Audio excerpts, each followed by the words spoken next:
ساڵی داوا لە حکوومەتی هەرێمی کوردستان دەکەین پەرە بە لادیەکان بدات و گەشتیاری زیاتر بۆ هەرێمی کوردستان بێنتن و پەرە بە کاڵاکانی خۆمان بداتن و زیاتری کار لە کۆمپانیا بیانیەکان کات تاکو بێن پەرە بە کاروباری هەرێمی کوردستان بکردن و چونکە بەڕاستی ئێرە خاکێکی بە زۆر بەپیت و بەرەکەت و یعنی شوێنێکی تا بڵێ شوێنێکی تا بڵێ خۆش و گەشتیاری و هەموو شتێکی لێ وەکو برێ کوردستان بەهار شتێکەکەوە بەس خۆمان لێ یعنی ناتوانین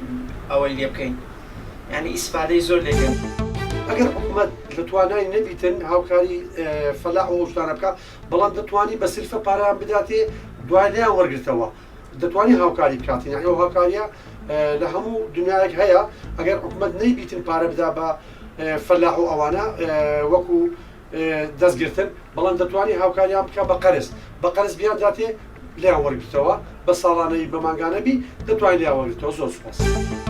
تازە حکوومەت تشکیل بێ ئینشەڵڵا هەموو تشت باش دەبێ ئەو حکوومەت ئەمنیەت باش دەبێت ئەمە شۆڵێکی ئینشەڵڵا هەموو کەسابەتێ دەبێنێت ما ئینشەڵڵا ناجح بێت سەرکەفتە بێت. ئایا بۆچی حکوومەت